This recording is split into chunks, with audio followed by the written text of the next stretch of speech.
Assalamualaikum warahmatullahi wabarakatuh. Nama saya Jihan Fadila dengan NIM 2025011011047 dari Prodi Akuntansi Blended.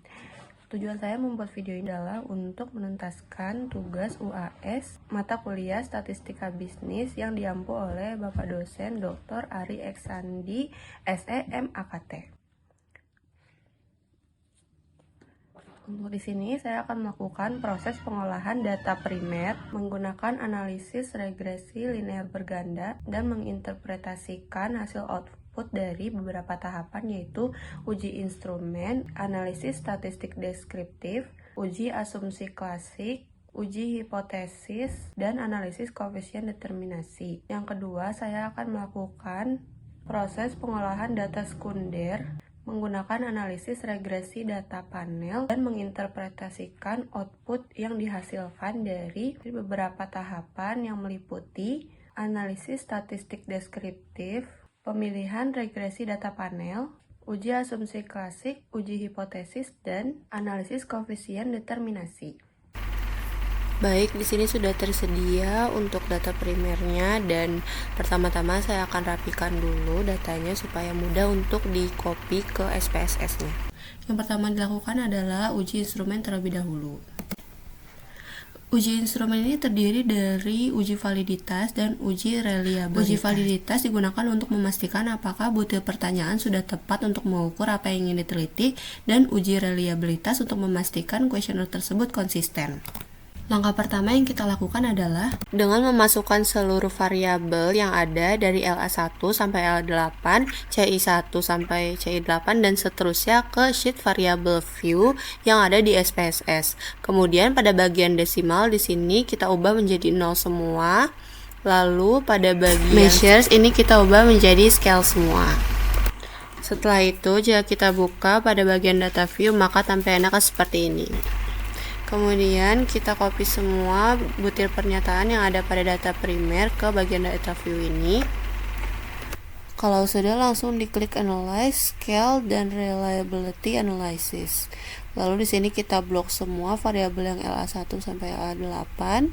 Lalu klik Statistik dan centang pada bagian Scale if item detected dan Correlation. Kemudian langsung diklik Continue dan klik OK. Lalu di sini akan terdapat output dari uji reliabilitas yang dapat kita lihat melalui nilai Cronbridge alpha, yaitu 0,648 untuk 8 item. Nilai ini berada di atas ambang batas standar, yaitu 0,60, artinya kuesioner untuk variabel ini dinyatakan reliable atau konsisten. Dan uji validitas yang dapat dilihat dari corrected item total correlation sebagai R hitungnya. Berdasarkan standar umum, sebuah item dinyatakan valid jika nilai R hitungnya lebih besar dari 0,30. Dari total 8 item yang diuji, terdapat 6 item dinyatakan valid, yaitu item LA2, LA3, LA5, LA6, LA7, dan LA8. Lalu yang tidak valid ada di LA1 dan LA4. Selanjutnya adalah analisis statistik deskriptif. Bagian ini digunakan untuk memberikan ringkasan data yang biasanya dapat dilihat dari nilai rata-rata, nilai maksimum, nilai minimum, hingga standar deviasi dari jawaban para responden. Langkah yang dilakukan adalah pertama, buka data view yang sudah kosong seperti ini dan masukkan variabel Y, X1, X2, X3, X4, dan X5. Kemudian, pada bagian desimal diganti menjadi 0 semua, dan pada bagian measures diganti menjadi scale semua. Lalu pada bagian data view, masukkan skor dari butir pertanyaan yang ada pada data primer, yaitu dari LA, CI, VSC, BSC, JIT.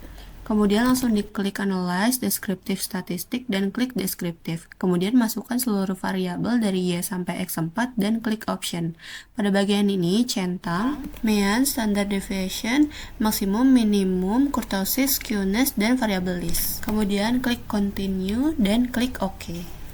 Dari output ini, kita bisa melihat bahwa seluruh variabel memiliki nilai maksimum yang sama, yaitu 40. Nilai rata-rata tertinggi berada pada variabel X4, sedangkan nilai rata-rata terendah berada pada variabel X3. Sebaran data terkonsentrasi dengan baik karena nilai standar deviasi dari setiap variabel tergolong kecil. Selanjutnya adalah uji asumsi klasik. Ini adalah pengujian syarat wajib agar model regresi valid dan tidak bias. Uji asumsi klasik ini dilakukan dengan tahapan uji normalitas, uji heteroskedastisitas, uji multikolinearitas, uji autokorelasi, dan uji linearitas. Uji normalitas digunakan untuk melihat apakah data residual berdistribusi normal. Caranya adalah data yang tadi diklik Analyze, Regression, dan klik Linear. Pada dependent, masukkan variabel Y, dan pada independent, masukkan variabel X1 sampai X3. Selanjutnya, klik Plots, dan pada variabel Y, masukkan Srecit, dan pada variabel X, masukkan ZPRet. Lalu klik pada histogram dan probability plot, kemudian klik Continue, dan klik OK. Lalu outputnya akan seperti ini, dan dapat dilihat grafik histogram menunjukkan bahwa batang-batang data membentuk pola seperti lonceng. Berdasarkan tampilan grafik tersebut dapat disimpulkan bahwa data residual dalam model regresi ini berdistribusi normal, sehingga syarat asumsi klasik untuk uji normalitas telah terpenuhi. Kemudian ada grafik normal p-plot, menunjukkan bahwa titik-titik data menyebar di sekitar garis diagonal dan mengikuti arah garis lurus tersebut dari ujung kiri bawah ke kanan atas secara konsisten. Dapat disimpulkan bahwa model regresi ini memiliki nilai residual yang berdistribusi normal. Interpretasi grafik terkadang membingungkan atau dinilai ambigu oleh peneliti, sehingga perlu didukung oleh uji normalitas Kolmogorov-Smirnov, yaitu uji statistik formal untuk memastikan data residual berdistribusi normal secara akurat. Caranya adalah dengan gunakan data yang tadi, klik Analyze, Regression, klik Linear, kemudian gunakan variabel yang sama, lalu klik Save dan centang pada Unstandardized dan Include the Covariance Matrix. Lalu klik Continue dan klik OK. Kemudian akan muncul data res 1 seperti ini, lalu langsung kita klik Analyze, Non-Parametric Test, Legacy Dialogs, dan klik 1 sampel KS. Pada bagian ini masukkan variabel yang paling bawah, lalu langsung klik OK aja, lalu outputnya akan seperti ini. Berdasarkan nilai asymmetric to tailored yang diperoleh adalah sebesar 0,001 dengan total sampel sebanyak 100 responden. Karena nilai signifikansi 0,001 yang mana kurang dari 0,05, maka dapat disimpulkan bahwa data residual dalam model regresi ini tidak berdistribusi normal. Selanjutnya adalah uji heteroskedastisitas. Uji heteroskedastisitas ini digunakan untuk menguji apakah dalam model regresi terjadi ketidaksamaan varian dari residual satu pengamatan ke pengamatan lain. Uji heteroskedastisitas ini bisa dilakukan dengan berbagai cara, namun yang digunakan saat ini adalah uji Gleiser dan uji scatterplot saja. Caranya adalah dengan menggunakan data yang tadi, klik Analyze, Regression, dan klik Linear. Lalu klik Save dan klik Cancel. Klik OK, lalu abaikan saja outputnya. Dan di sini kita klik Transform, Compute Variable, dan pada target variabel masukkan res2. Pada numeric expression masukkan abs underscore res dalam kurung res underscore 1. Lalu abaikan saja outputnya, kemudian langsung kita klik Analyze, klik Regression, klik Linear, kemudian pada variabel dependent diganti dengan res2. Kemudian klik OK dan outputnya akan seperti ini. Lalu interpretasi pada uji Gleiser menurut tabel koefisien ini adalah nilai signifikansi seluruh variabel jauh lebih besar dari 0,05. Maka dapat disimpulkan bahwa tidak terjadi gejala heteroskedastisitas dalam model regresi ini. Selanjutnya adalah uji heteroskedastisitas menggunakan uji scatterplot. Caranya adalah dengan gunakan data yang tadi, lalu klik Analyze, Regression, dan klik Linear. Pada bagian dependent, masukkan variabel Y. Kemudian klik Plot, lalu pada variabel Y masukkan Srecit, dan variabel X masukkan ZPRet. Lalu kita hapus pada histogram dan normal probability plot. Lalu klik Continue dan klik OK. Interpretasi pada outputnya adalah grafik scatterplot menunjukkan bahwa titik-titik data menyebar secara acak dan tersebar merata. Karena data menyebar secara acak tanpa pola tertentu, dapat disimpulkan bahwa tidak terjadi gejala heteroskedastisitas. Tahapan selanjutnya adalah uji multikolinearitas, yaitu uji untuk memastikan tidak ada hubungan linear yang kuat sesama variabel independen. Model yang baik itu antar variabel bebas tidak boleh saling mempengaruhi. Caranya adalah dengan gunakan data yang tadi, lalu klik Analyze, klik Regression, dan klik Linear. Pada bagian ini, variabel dependent diisi dengan Y, lalu klik Statistik. Bagian ini dihapus pada model fit dan estimates, lalu centang deskriptif dan collinearity diagnostik.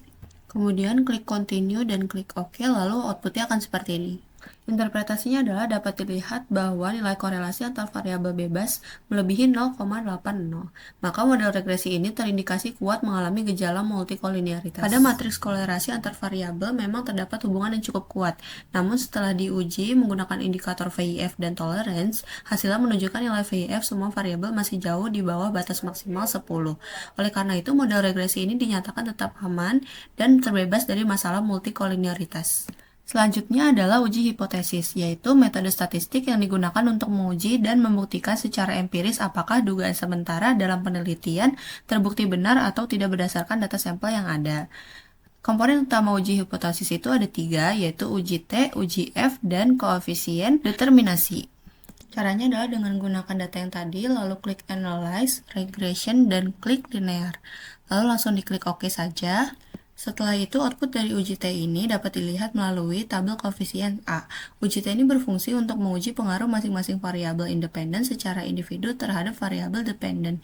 Interpretasinya adalah jika nilai sig kurang dari 0,05, maka variabel tersebut berpengaruh signifikan terhadap Y. Dari 4 variabel independen yang diuji, variabel X1, X2, dan X3 terbukti berpengaruh signifikan terhadap Y. Sementara itu, variabel X4 tidak memiliki pengaruh nyata terhadap Y karena nilai signifikansinya lebih besar dari 0,05.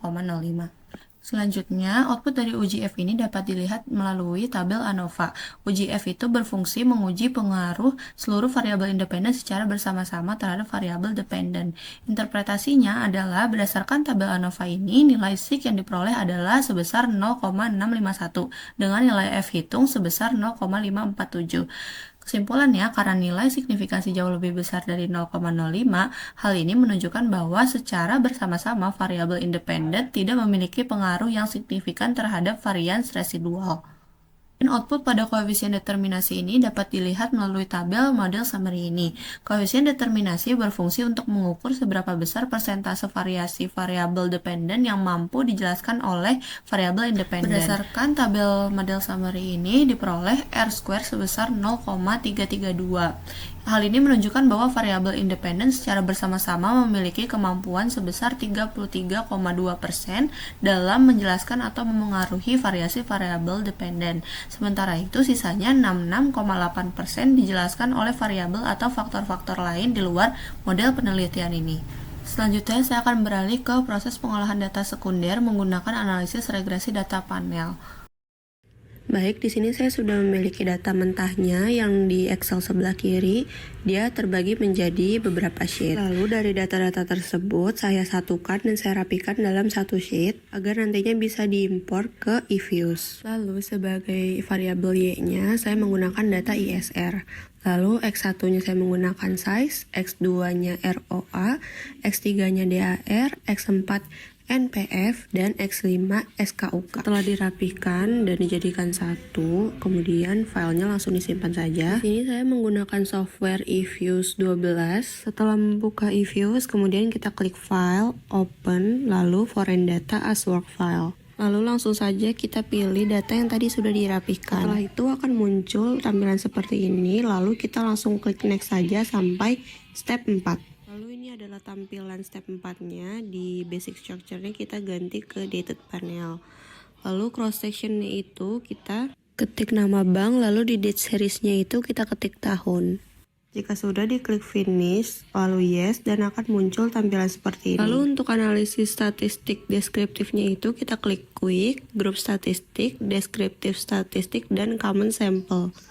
Lalu akan muncul seperti ini. Di bagian ini kita masukkan semua variabel X-nya dari X1 sampai X5. Kemudian kita klik OK dan akan muncul tampilan seperti ini. Di sini dapat dilihat data dari tiap variabelnya itu terdistribusi dengan normal atau tidak. Apabila probability chalk-bearer-nya itu lebih dari 0,05, maka data terdistribusi dengan normal. Sebaliknya, apabila probability chalk-bearer-nya itu kurang dari 0,05, berarti data tidak terdistribusi dengan normal. Jika dilihat dari probability chalk-bearer-nya ini, variabel independen X1 dan X4 ini terdistribusi dengan normal, namun variabel X2, X3, dan X5 tidak terdistribusi dengan normal.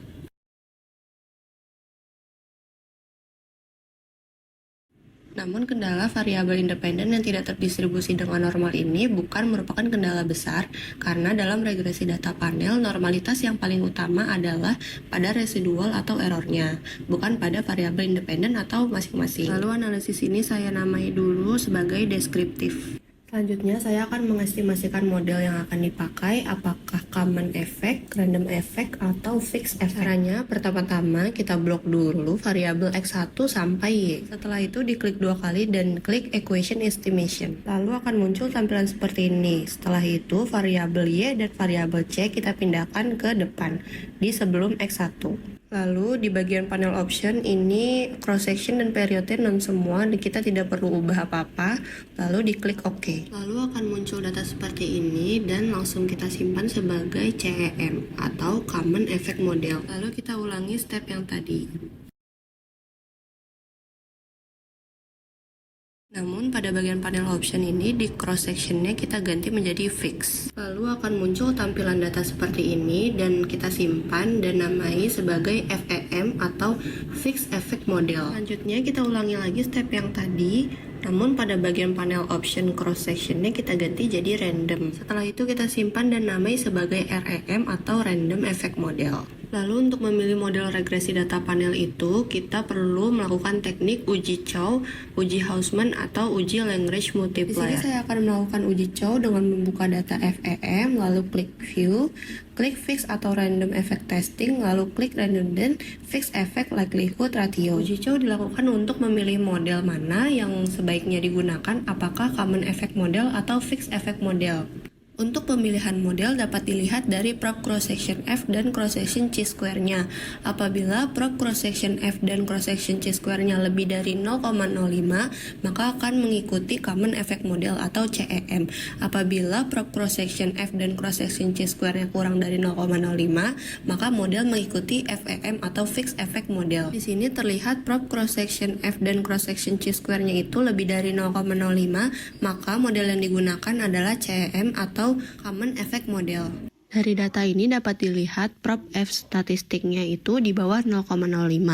Artinya secara bersama-sama seluruh variabel X berpengaruh cukup signifikan terhadap variabel dependen. Lalu apabila melihat R² dengan angka 0,4922, artinya sebesar 49,2% variasi dari variabel dependen Y dapat dijelaskan oleh variabel-variabel X. Lalu jika model disesuaikan dengan jumlah variabel, bisa kita lihat dari adjusted R² dengan angka 0,427, artinya kemampuannya adalah sebesar 42,7%. Data ini kemudian saya namai dengan ChowChem, lalu langsung kita close saja. Selanjutnya saya akan melakukan uji asumsi klasik yang terdiri dari normalitas, multikolinearitas, heteroskedastisitas, dan autokorelasi. Untuk uji normalitas, pertama kita buka dulu data ChowChem-nya, lalu klik View, residual diagnostik, lalu klik histogram normality test. Di sini dapat dilihat nilai probability-nya lebih besar dari 0,05, yang artinya data residu dalam penelitian ini terdistribusi secara normal. Lalu data ini bisa di-close saja dan selanjutnya saya akan melakukan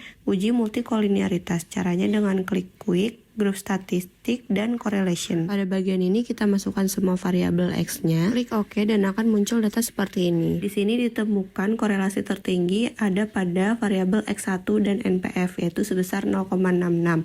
Namun adalah 0,80.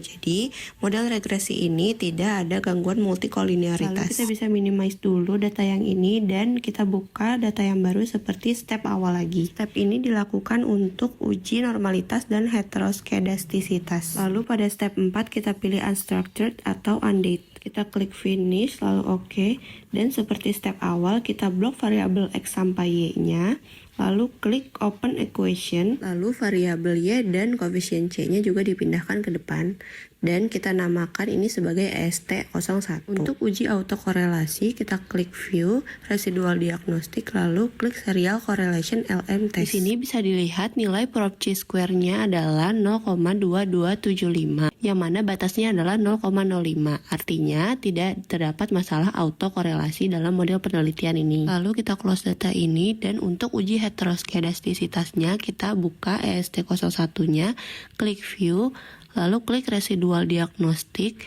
dan klik heteroskedasticity test. Pada bagian ini, test type kita pilih yang white, lalu klik OK. Nilai prop chi-square menunjukkan angka 0,2324, yang mana berada di atas tingkat signifikansi, yaitu 0,05.